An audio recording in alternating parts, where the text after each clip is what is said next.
Good afternoon, everyone. Thank you so much for coming here to watch another episode of Get to Know Them.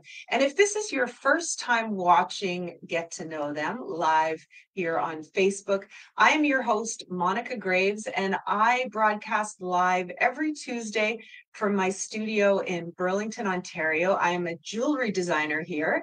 And every week, I love to bring on some of the most amazing people I know and I've met, and these people are so awesome, and I want them to inspire you and to share their stories here on this platform. So thank you for watching, and just so you know, we also upload the interview to YouTube afterwards, so you can watch it over and over again there if you miss it live. So it's all good.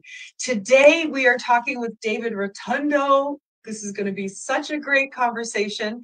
Before I introduce him, though, and tell you what he's all about, I wanted to talk to you about my show sponsors. So our latest show sponsor for this season, I am so excited, is Scooters Roller Palace in Mississauga. And I know many of the viewers are regulars there. It is the most fun place.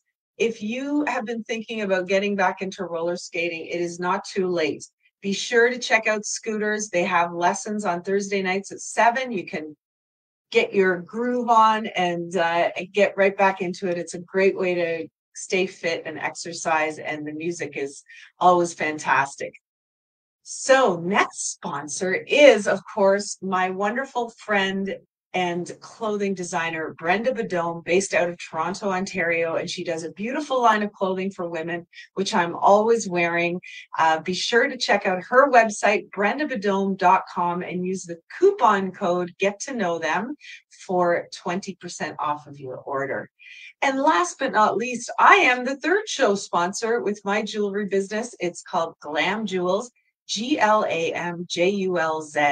And I wanted to point out today, I'm wearing one of our Three Little Wishes necklaces. And this is a very special piece of jewelry. Every year we sell our Three Little Wishes jewels. They're $35, and the proceeds go back to helping a family suffering from the financial burdens of cancer. This year, we're helping Jeff McDonald, who is a 37-year-old dad with brain cancer, and he and his wife have 4 children. They live in Waterdown, Ontario.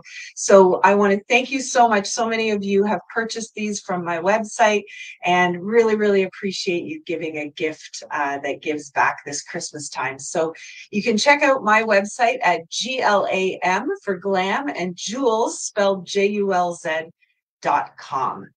Now, let's not wait another second. It is time to introduce David. This is so great. Okay. David is a Canadian blues harpist and band leader. When David was beginning his study of the harmonica in 1991, he toured to many of the major blues cities in the U.S. This exposed him to a variety of regional blues playing styles. He cites James Cotton as a major influence for him. In 2000, he joined the Jack de Kaiser Band. I have to ask him if I pronounce that properly. His album, Blowin' for Broke, won the Maples Blues Award for Best New Artist of the Year in 2002. David Rotundo is now a multiple award-winning blues harmonica player, singer, songwriter, and an unforgettable showman who electrifies audiences with his unique musical talents. In the words of rock and roll singer-songwriter Ronnie Hawkins, David Rotundo plays the blues the way the blues are supposed to be played. I'm so looking forward to interviewing David Rotundo today. I had the pleasure of seeing him play quite recently, and needless to say, I was electrified. Let's bring him on right now. David! I see a smile on his face. Yay! Are you back to the laptop? It's a smile to keep from crying. Oh my God. You know what? Your fans are so nice. We've been talking about snow. We've been talking about blues festivals. It's all good. Yeah, they've been keeping me entertained. So Oh my goodness. Thank you for introducing me to these beautiful people. And now they're all cheering that you're on. Yeah. Really? This is Yep. unbelievable. Well, thank everybody. Everybody, thank you. And listen, David, don't feel bad. I was actually saying there are people on social media, like you wouldn't believe it. All they do is film themselves sitting on their couch doing nothing, and they get like thousands of viewers. So, maybe me waiting for you, maybe this is a new thing for me. You just I could just sit here and, wait. It's all good. There's an art to that, I'm sure. Yeah. One I'm not very good at, waiting. I know. It's okay. I'm so happy you're here now. The birds are chirping. Yes. You got sunshine behind you. It's amazing. And I have so many questions for you, but the first one that I ask all of my guests is, let's start from the beginning, is what did little David want to be when he grew up? Well, now now this kind of jarred a memory. What I did want to be at one point was an artist. I wanted to go into art, but when it was the advent of the computers, and it was a big deterrent for me, so I walked away from it. But actually, I will digress for a second and say that wasn't the first thing. The first thing was, and it won't sound modest or humble, but was to be great, obviously, in anything. And we had that guy, if you remember, in Canadian history, the great one, Wayne Gretzky. Oh, yeah. Yes. So I grew up, obviously, younger than him, but I also grew up on the backyard and on the ice. My father would make the backyard all ice, and I grew up on skates. And I could remember my first memories were definitely watching hockey. And then when Wayne Gretzky came into the picture, he was just something that was very, very aspiring. He inspired me a lot. So, it was kind of a stereotypical, maybe Canadian or northern upbringing on ice. I mean, I remember being born on skates, more or less. So, wow. And where did you grow up? Jane and Lawrence. So, okay. Yeah, I don't know if you're familiar with that area. Yeah, I know exactly where that is. That's really? Amazing. Yeah, and did your did you keep going with hockey for a year, for a while, or? I went very strong from the age of birth to about 13 or 14, because then I wasn't growing. And I was very similar to Wayne's story, as I learned a little bit about it. Is I was 13 years old because of my birthday. I had to play under 16, and these guys had like beards, and they were 6 feet tall, and I was 3 feet tall. And then it was like also the body checking was involved now, and my father said, "You're gonna die." Like, I mean, these, I was very much a target because I was actually the captain of that team, I believe, and even though I was much younger than everybody and way smaller than everybody. So I kind of started moving away from hockey. Okay. Yeah. Amazing. So how did you go from ice skates to a harmonica? But then there was a lot of odysseys in between there. I don't want to bore anyone. No, I'd love to know. I would love to know that line of what happened in between. Well, because again, I don't think I'm speaking out of turn, but I think we all aspire to be great at something, or we look at kind of people that are doing a great job at what they're doing. So I quickly changed my say hero or my model from a Gretzky to then I went to tennis. I don't know. I don't really know how that happened, other than my father built a tennis court on the property at up north, and I started actually getting into tennis. So then my focus turned very quickly, and I started playing just a copious amount of tennis all day long. Couldn't get me off the tennis court. So that was that's so cool. I have to ask you. So was this on the same property that you grew up on, where you played hockey, or?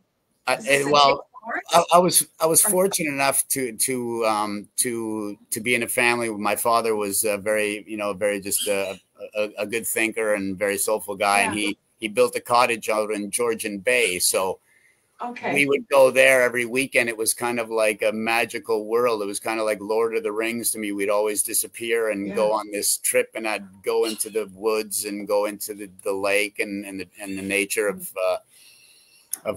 the northern, you know, our northern landscape, and it would just be a wonderful thing. So that was there that I was introduced to tennis. Beautiful. And he decided to build a tennis court right on the property.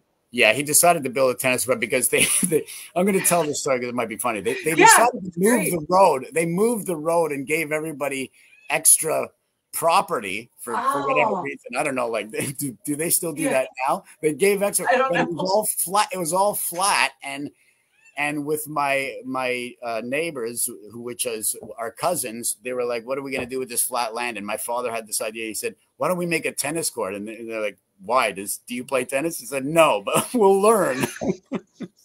My father had a lot of brilliant ideas, and they decided, because it was such flat land, that they made a tennis court, and the net was the property line. So half the court belonged to us, and the other half belonged to our neighbors. So then there became this long-standing joke that we could never sell the cottage, because what are we going to do with the tennis court?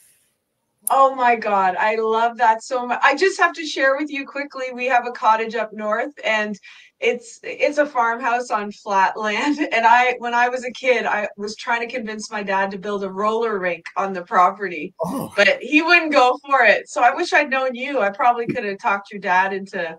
oh yeah, you wouldn't have had to talk him into it. He would have already been doing Yeah, it. You would have to talk him out of it. You're like, stop. Yeah. that's so cool. Yeah. Wow. I love that story. That's great. So you played tennis like through high school? Yeah. Yeah. Well, That was your thing? Yeah. yes. Yeah. I'm sorry. I'm really losing a lot of my mystique. However, that's the way it goes. But yes, I became an aspiring tennis player, and here, I'll just answer your next question. I did not make the grade. I was not making it. I started late, and then I abandoned that dream. Okay. Gotcha. Can I ask how old you are, David? Is that part of Of course you can. What year are you born? 1970. Oh, okay, cool. I'm born in 69, so that's cool. Wow. You have the same. Yeah. But you kind of look like you had a perplexed look when I mentioned Wayne Gretzky. I mean, you were hip to. Oh, I know Wayne Gretzky. Yeah. Oh yeah. Okay. Yeah, no, and I remember ice skate. I mean, God, do you remember like going to the ice skating rink when you're a kid, and then Absolutely. going back to somebody's house to watch SCTV all night long? Yes. Well, it's probably half an hour, but it felt like all night long. Yeah. You know, it's like that was so Canadian. Yeah, we used to walk, of course, through snow that was 9 feet high. Took 3 days to get there, and then we'd pleasure skate for 2 hours. Exactly. It was wonderful. Yeah. Wonderful. Great. Yeah. Good way to grow up, that's for sure. Absolutely. Wow. So how was high school for you? Did you like school? Were you into it, or? I liked school so much I changed schools every year. Just to try them all out. Oh. School was great. I was not. I was not a very good student. I don't think. I didn't attend many classes. I try to avoid it as much as possible. Yeah. And what were you doing in the time when you were avoiding classes? What were you up to? Because all I wanted to do at that time was play tennis. So I was just trying to figure out other ways to, to cut class. I'm not, I'm not promoting cutting classes or anything like that. I mean, no, it's okay. I know how careful we have to be these days about things we say, but that is what happened. And I was very much focused on tennis. So I was moving schools just because I wanted to get closer to the tennis courts. Oh, wow. Okay. That's wild. And did you go on for post-secondary? Like, did you go to college or university, or was that for you? Yeah, I Yeah. did. I managed to leave before my getting my grade 12 to go to a college in California, actually, as on a partial Oh, scholarship. I still that's don't know cool. how they made that work. I mean, how they got me out in the middle of the year without Yeah. without proper stuff. But I'm getting a lot of people in trouble Right. with this interview, I'm sure. No, I love this story because it's so great to show. I mean, I think it's good to be out there with stuff like this because if there are young people watching, like we don't have to always follow a traditional route, right? Like there are different ways of doing things, and it's okay, especially when you're a creative. You can't be doing things like everybody else. So this is amazing. You must have had a guidance counselor who loved you and made the call to California. Yeah, I don't know. It was like the great gazoo in the sky. I mean, Yeah. I'm glad you gave me that permission to not have to be conventional, because I understand that I was definitely not the most conventional spirit in the classroom.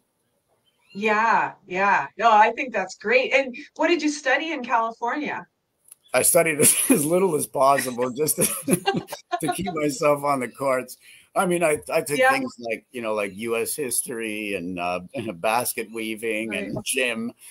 Yeah, Um, but well, there's a time and yeah. place for frivolity. Maybe it's not now, but I really I took whatever the basic things were so that I could focus on tennis again, of course. And Yeah. yeah, Gosh, no, I would have never pegged you for tennis guy after, like, I mean, whatever that means, but this is so interesting. And do or you a still Gretzky play?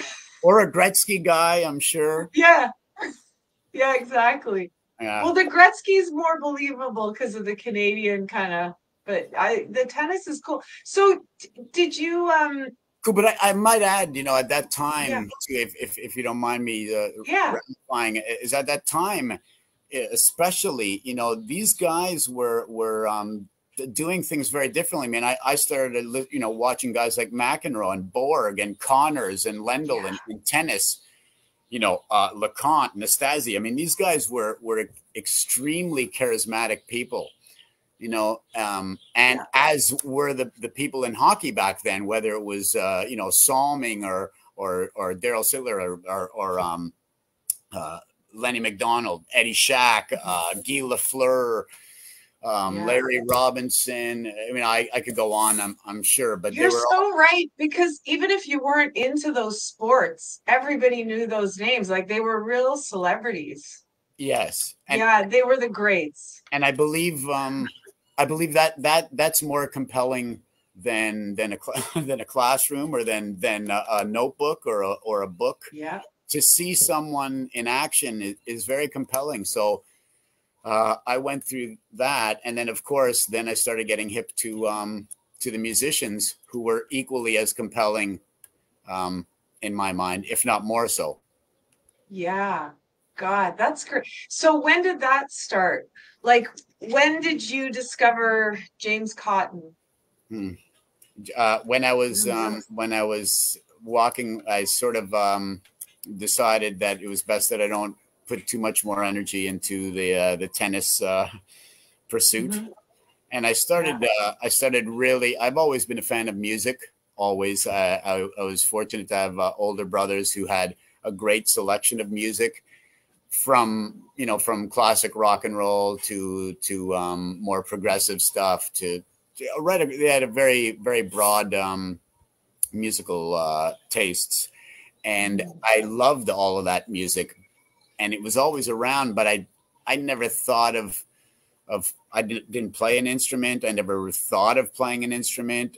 I just really loved listening to those musicians. And then I started dabbling with the idea of, wow, this is a great kind of diving board into doing something creative. And I listen. I was listening a lot to classical or to classic rock, and eventually I found out that those guys all listen to blues, and I wanted to know where they came from. So you know, when they were talking about all these blues guys like Muddy Waters, the Wolf, Johnny Hooker, Sunbury Whipson, and the names sound mythical to me, and I love mythology. You know, even though I wasn't Yeah. an academic, I was definitely you know, reading a lot, and I was reading a lot of mythology books, and these guys appeared to be mythological figures, like especially the blues cats, and then I was just like, I really like this, you know, I like guys that are named Sunhouse, you know, or Red Belly, you know, I'm like, what, you know, or Yeah. Howling Wolf. I'm like, wow, that tells me a lot. And then I started seeing a lot of blues shows. And I know this is a long answer to say, I eventually ended Yeah. up seeing James Cotton at the El Macombo, and that night definitely changed my life because of his playing. Wow. And did you meet him that night, or did you ever No, get to meet him? no, I No. didn't. I didn't meet him, but I do felt I met him. I mean, I felt he was talking Yeah. directly to me and playing directly to me. That's how egotistical I was. I love that. I think that's great. And Yeah, Monica, so it moved me so much. I mean, I could definitely say I believe in love at first sight because of that type of exchange. Because I never yeah. thought about playing harmonica ever. I knew it was an instrument, but I didn't think about it. And Mhm. the way he played, I just had to buy a harmonica the next day. So how that happened. Wow. Oh, that's so cool. So that scene back then, like that was in 91, correct? Yeah, around 91. Yeah. Yeah, and because I overheard you when I saw you at our friend Rosie's place when you did that intimate concert, which was so great. Yeah, you were actually talking, you'd made a little bit of mention to Kensington Market. And I remember the scene back then. Like I remember seeing blues performances in Kensington Market, at Grossman's, at the Rex, of course. Like, so were you kind of doing that circuit when you first started playing yourself? Was that where you started, or? Yeah, yes. I mean, Yeah. it felt like though an eternity to kind of get into that circuit. I mean, I felt like, Yeah. again, I'll just say, trying to be transparent about it. It felt like, you know, you would knock on the same door 100 times before someone might, you know, say hello or who are you. Yeah. But obviously, yeah, that scene was very mapped out, and you know, you'd look at it and say, oh, I'd love to play the Rex, oh, I'd love to play the Silver Dollar, oh, I'd love to play Grossman's, Chicago's, you know, Kensington Market. Yeah, so Yeah. Wow. So I'm curious to know, like, what did your parents think of this? What were they they saying at that time? they they were always extremely supportive. I think, I don't know if it was by default or if it was by faith. It would just be like, okay, you know, Yeah. that's what you're going after. You sure you're going to be all right? Like you know, people don't make a lot of money at this. Number one, Yeah. number two, you know, you got to be kind of like a diamond in the rough to actually make a go out of it and things like that. And but they were supportive, definitely from a distance, and never talked me out of it. I do remember the Mhm. first time they probably heard me play really was when I did the breakfast television show one year. It was like really early in the morning, and I remember it was going to be live, and the guy said, you know, right before, he said, "You're not nervous, are you?" I said, "Well, why?" Why? He said, "Hey, you know, there's going to be like 2 million viewers, you know, in about Oh, 2 seconds." Jesus. And I said, "No, that doesn't scare me at all. But what does frighten me is that my mother might be listening." And Perfect. I did talk to her later, and she said, "Wow, that was you know, that was nice, but are you okay?" You know, like those sounds that are coming from the harmonica. Are you okay? It was like it was just Oh, so that's so funny. so sweet. Yeah, that's adorable. I love that. God, and breaking ground in the Canadian music industry is a challenge, and making a living in the Canadian music industry, from what I understand, it's not an easy feat. So, I mean, It's definitely yeah, it's a long overnight success, right? yeah, yeah. Yeah. It's a challenging pursuit. I you know, it's for sure. there's so many ways you could pivot with that as an answer. You know, you can focus on the a massive amounts of challenges and impediments and rocks in your way, and then you could focus on the other one and say, well, what else am I going to do? I mean, this is it, and you know, it's very different lifestyle, but how many people can navigate the waters this way? So it's very much a double-edged sword. Yeah. So what is it, David, that you what do you attribute your success to as far as your energy inside? Because when people see you, I mean, you're so charismatic. It's so true. You're like a friggin' lightning bolt up there. And like, it is electrifying. And you know, when I think of you like now, as you're explaining as a young man getting into the industry, and the tennis story and the hockey story, like I can just picture you, that you were born that way, that you always gave everything your all, and you had that energy and enthusiasm. Is that a true assumption? Like, yes, have you always been that way? For sure. I mean, I don't go in with one foot, you know, so you know, and it would be like, and every show would be my last, you know, it would be like, this is it. This is the big one. We've made it, you know, but there's only 3 people here. Well, this is it, you know. So definitely that. And I feel the people that I intrinsically or sincerely gravitated towards were showing me that they were people that played really hard, you know, like whether it was James Brown or, you know, or Bob Dylan or you know, or whoever, you know, or especially obviously the Howlin' Wolves and the John Lee Hookers and Muddy Waters. I mean, they would play with such veracity that I thought that's the only way to do it. I mean, that's the way you do it. So I was doing anything to stand on their shoulders, I guess. Perfect. And I love what you said. It's such an amazing message, what you said about even if there were only 3 people there, you know, like that just shows the difference between having the right attitude and not having the right attitude. I think we get so caught up, especially now and with social media, and you know, how many views do you have and how many likes and how many this, how many that. It's not about that. It's about connection, right? And that's the main word right there. Connection. It's huge. Right. Like just the way, you know, like the same way that James Cotton made you feel that night. You know, you gave 3 people in the audience that feeling. Right. You know, because I understand it's a paradox and it's a duality, but you're playing really for one person. You know, you're playing for one person in the room. You know, so it's I don't know. Yeah. That's great. Sometimes it's hard to talk about those things. You don't, you know, like you said, what was it that brought my success? I'm like, really? I got success. First of all, wait a minute. It's a good start. I mean, yeah. Well, and you know, the other thing I wanted to ask you about was the actual like physical endurance it takes to play the harmonica. Like that looks, to me, it looks like the hardest instrument to play. Like if you had like just fallen on the ground, I would not have been surprised.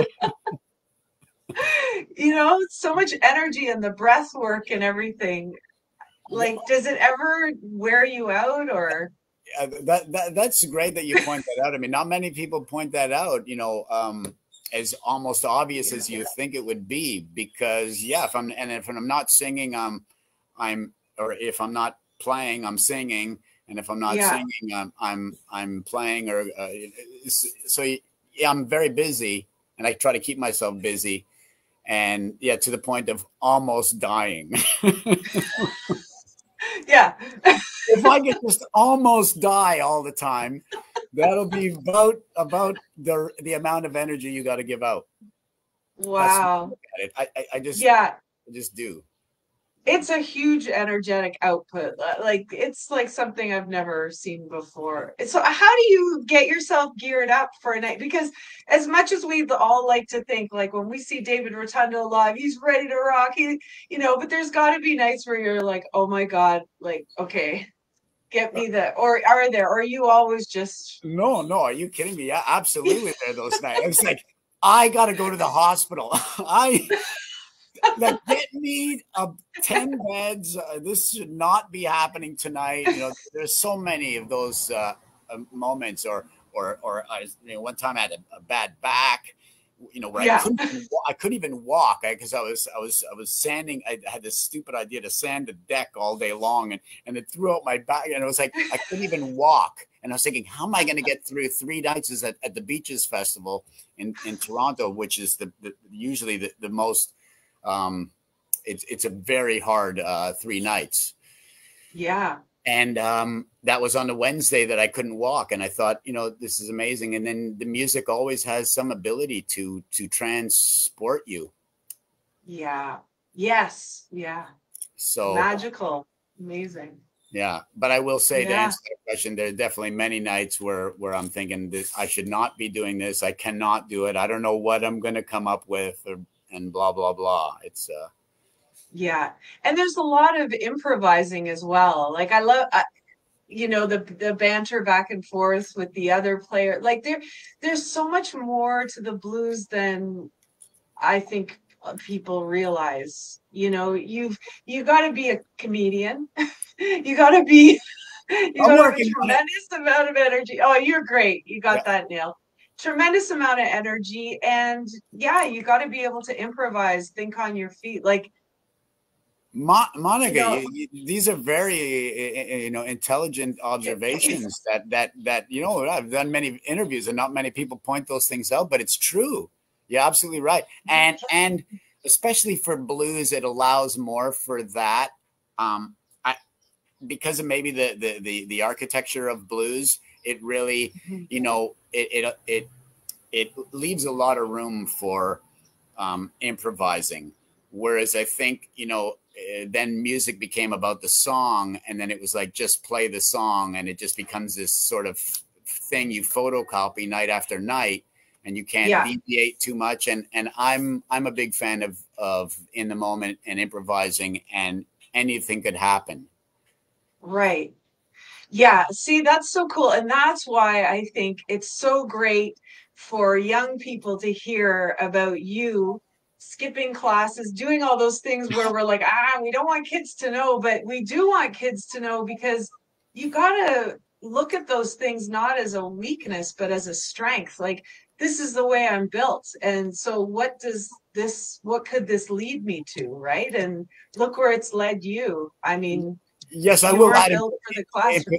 I will add in parenthesis to the kids, because it's all about the kids, that as much as I skipped classes, I read a lot and I loved education. I just wasn't that good in the classroom, but I loved education and trying to improve yourself and working on yourself all the time. So it just didn't happen in the classroom, so to speak. But yeah, I think it's great. And you took the onus on yourself to teach yourself what you wanted to learn, which is really cool. Yeah, it's great. So listen, how'd you get an endorsement from Ronnie Hawkins? How did that happen? Oh, like, that's so cool. I got to pinch myself for that. It could be a long story, but well, he needed a harmonica player. And and I believe it was Jerome Godbout, who's a good friend of mine, and we played together a lot and stuff. He was in the scene, great player, and he couldn't do it. So I got the call, and I had to go audition for the part. So I didn't really, sad as it may sound and brutal, I didn't really know who Ronnie Hawkins was. I didn't know what how big of a figure he was. Maybe that's a good thing, because I didn't really know. And I had this audition set up, and I went to his farm in Peterborough and auditioned in the farm with the band playing. And he gave me the nod. He gave me that sort of Johnny Carson, like, hey, Yeah. Win. It was You did actually, it, kid. yeah, it was very humbling and very, very good feeling because he actually said the right. He said, "Man, you got that James Cotton sound." So I was like, "Oh wow." He mentioned something that he doesn't know, and I was like, "Yeah, I stole as much from James Cotton as I could." So the fact that you're saying it means a lot to me. So he let me in, and then Great. I had a very good friend who was working with him who said, when you're doing your first album, don't do the artwork. Don't send the artwork in until you talk to me. And I didn't know what that was about. And then I called him and I said, his name was Sab, Peter Sabrin, very, very good soul. And I said, Sab, I got to get this artwork in tomorrow. He said, okay, go get a paper and pen. I'm like, all right, what does this mean? And then he gave me that quote. He said, write this down, note for, word for word, and don't change a thing. And I was like, I was blown away. I got to say, it was one of, and still is a massive highlight in my life to get that testimony. Yeah. Because he was a guy that hung out with people like Elvis Presley and Johnny Cash, and Ronnie Hawkins was a massive, massive soul. So it was very, very warming to get that. Yeah. Oh, that's such a great story. I love that. Yeah, I didn't realize, like today, I just sort of went on Wikipedia to look at a little bit about Ronnie Hawkins, and I didn't realize that he was American, but landed in, ended up being in Canada and pursuing his career here. Yeah, he was Yeah, a very very unique, cool.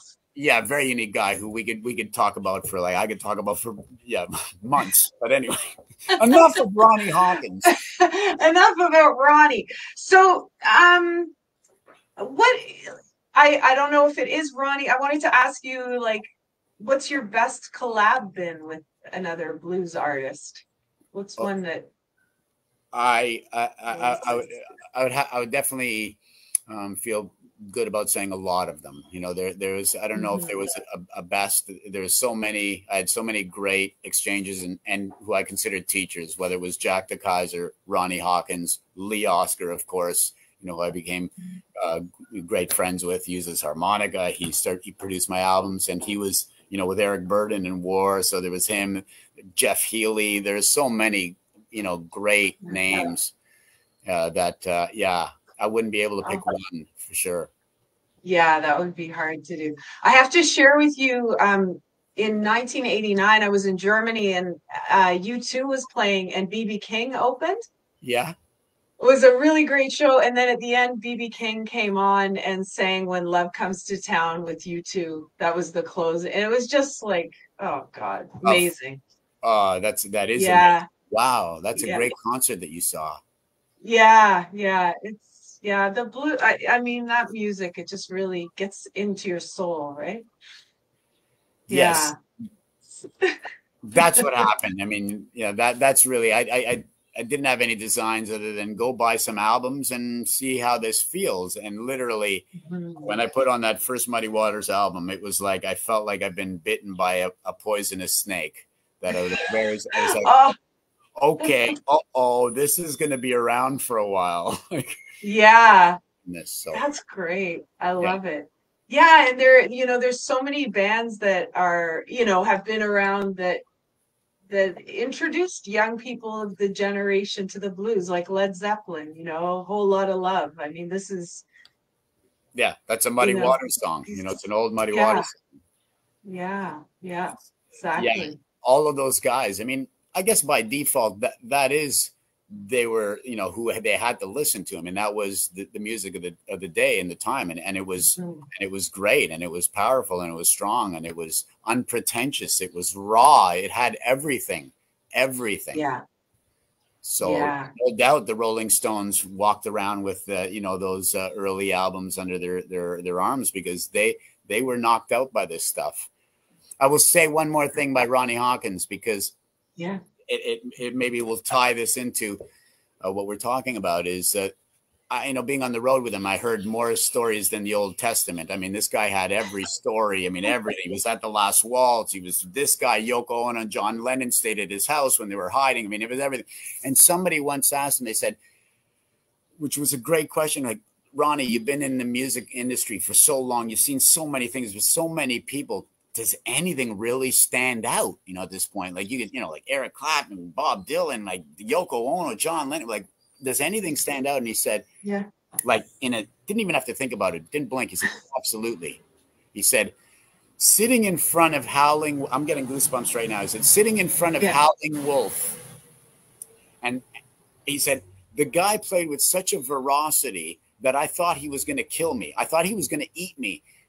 Like, he was just playing ferociously, that I'll never forget it in my life. And I've never seen anything like it. And I don't know if I'll ever see anything like it, but he played with all of his spirit and all of his passion. And he said, that to me is a musical highlight.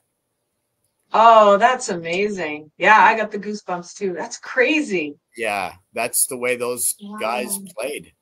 Yeah. And David, what do you think about the future of the blues? Like, are there young people coming up and continuing on, or what's happening in the scene now? Is this your question? This is my question. Oh, I want to know your prediction. Who do I look like? Nostradamus? You do.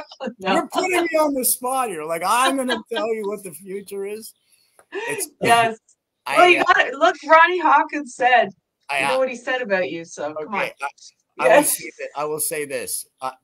This is the future. I mean, right now is the future. So I have no idea how things are going to pivot. This world is changing a lot, but if we could do as much as we can right now, with as much spirit as we can, and which is as much attention and good intentions as we can, then the future will unfold as it should.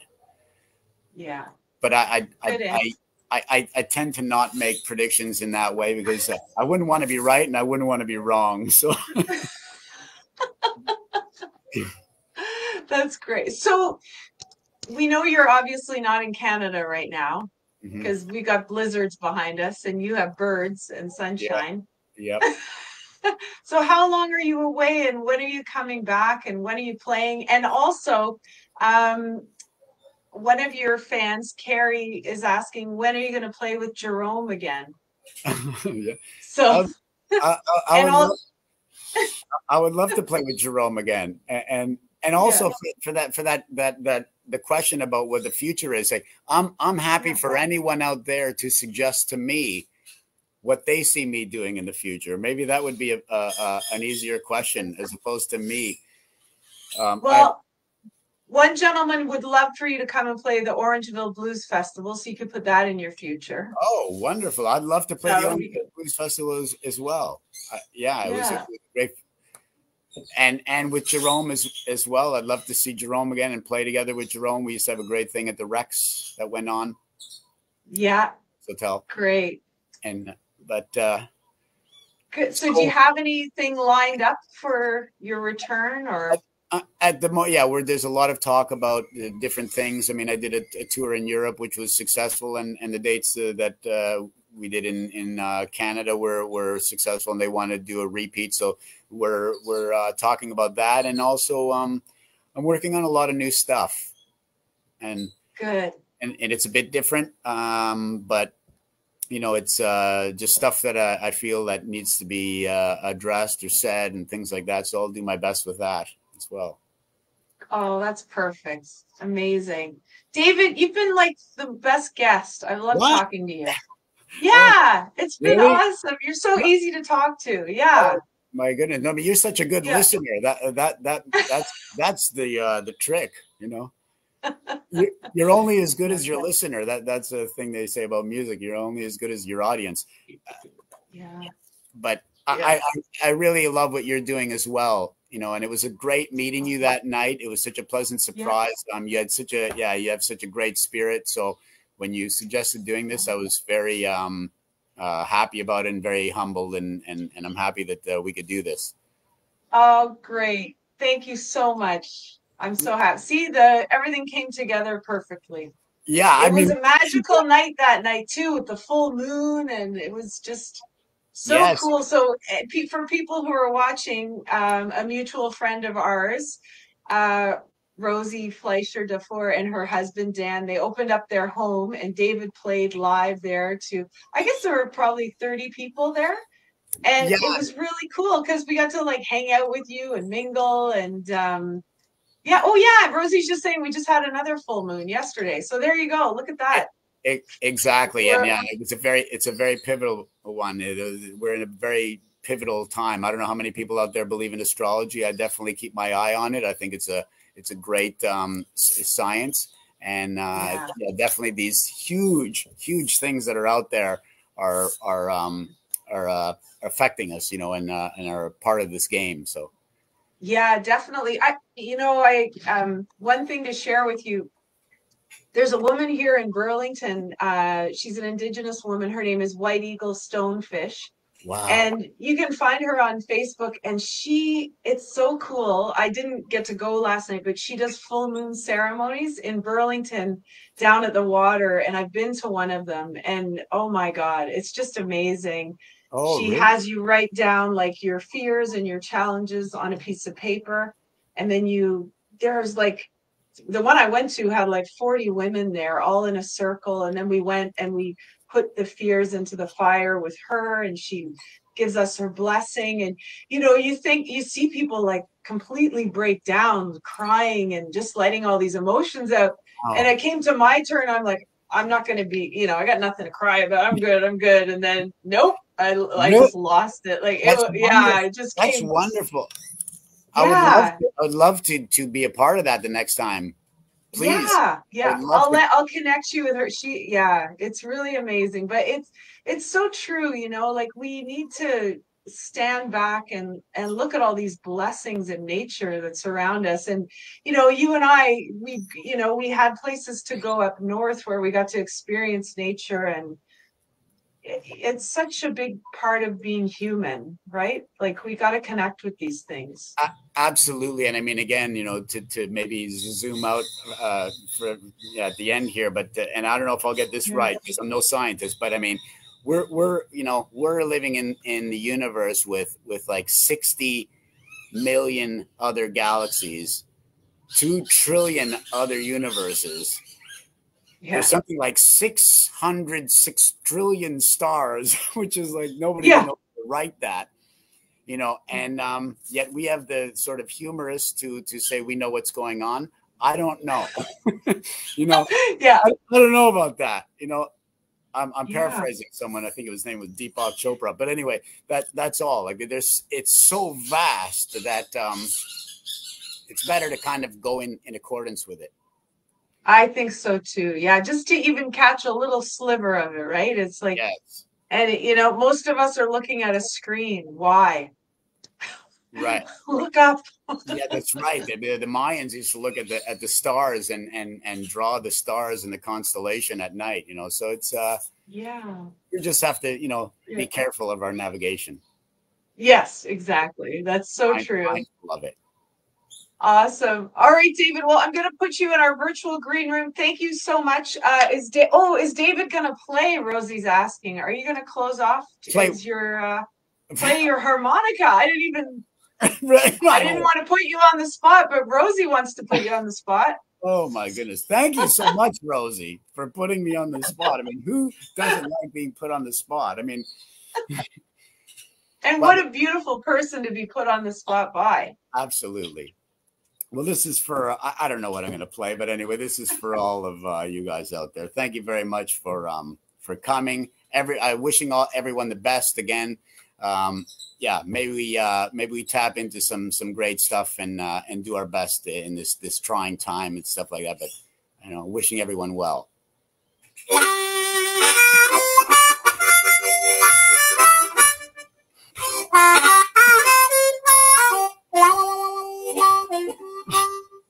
I stole all that stuff from the greats. It's perfect. Love it. That's Thank the you best very sign much. up. Thank you very much for your great hard work and your beautiful spirit. And may you have a lot of good success and listeners. Thank you so much. That's amazing. Thanks, David. My pleasure. We'll see you soon. See you soon. Thank you guys so much for tuning in. That was so much fun. And thanks for your patience. My God, is he worth the wait or what?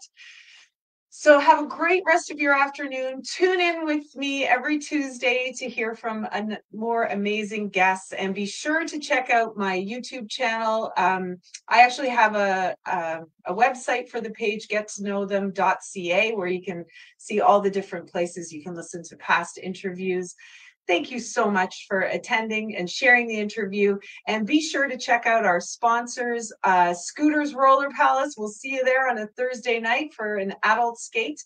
There's many other nights you can go as well. And also to Brenda Badome for her beautiful clothing and providing us with the coupon code, Get to Know Them, for 20% off of the order. And thank you, everyone, for purchasing 3 Little Wishes necklaces for Christmas this year to help a family suffering from cancer. You guys are awesome. Keep on showing the world your sparkle, and I will see you next week. Bye for now.